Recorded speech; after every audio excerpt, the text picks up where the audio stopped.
নমস্কার। আজকের বিশেষ সংবাদ। প্রথমেই কথা বলি নিট নিয়ে।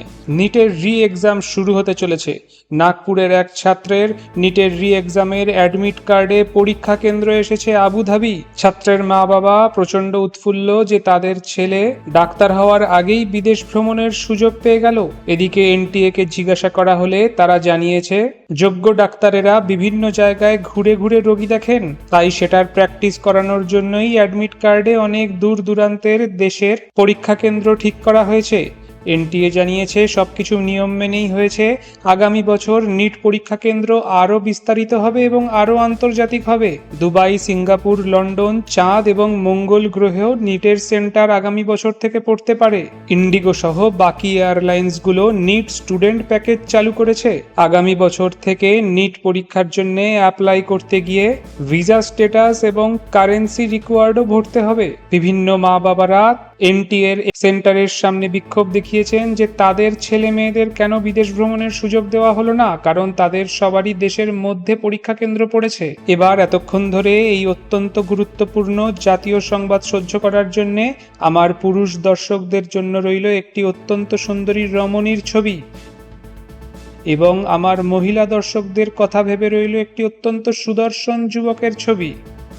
দয়া করে স্ক্রিনশট নিয়ে নেবেন। আমরা এগোচ্ছি পরবর্তী খবরে। ফুটবলের বিশেষ সংবাদ। বিশ্বকাপের প্রথম ম্যাচেই মেসি করেছেন হ্যাটট্রিক আলজেরিয়ার বিরুদ্ধে।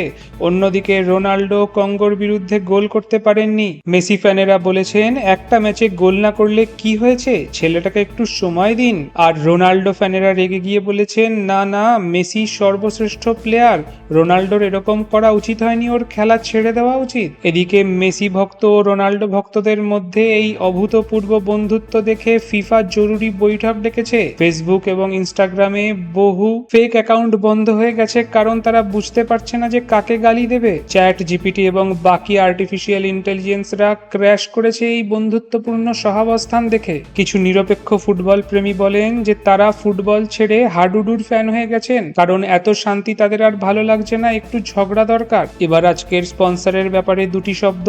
আজকের এই অনুষ্ঠানের পিছনে যিনি বিনিয়োগকারী, তিনি বহু বছর ধরে নিরবিচ্ছিন্ন অর্থ, খাদ্য, বাসস্থান এবং মানসিক সমর্থন দিয়ে আসছেন। যদিও তার হাতে আমি মাঝে মাঝেই ক্যাল খাই, তবুও এখনো পর্যন্ত আমার উপর তিনি বিনিয়োগ তুলে নেননি। ধন্যবাদ বাবা। এদিকে খবর ছড়ায় যে আরবিআই সোনা বিদেশে বিক্রি করে দিচ্ছে।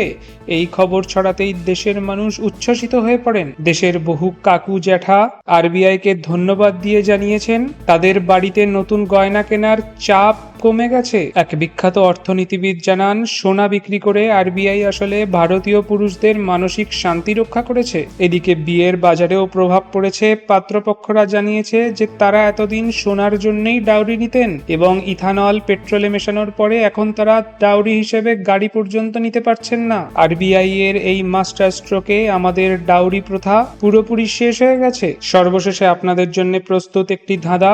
বলুন ইনি কে? এনার অঙ্কের জ্ঞান অসীম। ইনি ছোটবেলায় অঙ্ক কষার সময় যত উচ্চ বিল্ডিং এবং টাওয়ার রিলেটেড অঙ্ক ছিল সবই তিনি সফলতার সাথে সলভ করতেন। ইনি একটি বড় অর্গানাইজেশনের সিইও ছিলেন। পৃথিবীর এমন কেউ নেই যিনি এনার নাম জানেন না। ইনি পাশ্চাত্য প্রথাকে একেবারেই সহ্য করতেন না এবং তার বিরুদ্ধে লড়াইয়ে নেমেছিলেন। হ্যাঁ, আপনি ঠিকই ধরেছেন, ইনি হলেন ওসামা বিন লাদেন। আজকের মতো খবর এখানেই শেষ করছি। নমস্কার।